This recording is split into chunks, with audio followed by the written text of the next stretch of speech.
We were the first. We were the first people to teach English to young children and babies as a mother tongue in a systematic manner.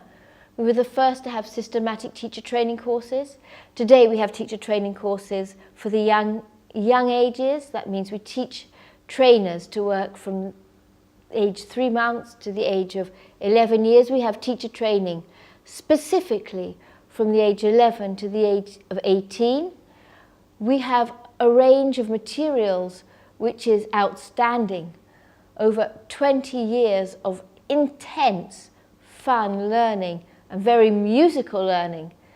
Our music is unique. We work with special musicians and songwriters for the teenagers.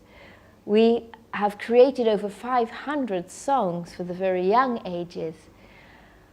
We are in over 30 countries, about 750 learning centres. We've trained thousands of teachers. Our standards are seen as the standard, and we continue to develop with large development teams. We are roaring ahead. We're going at full steam because we always want to do it better. We never rest on our laurels.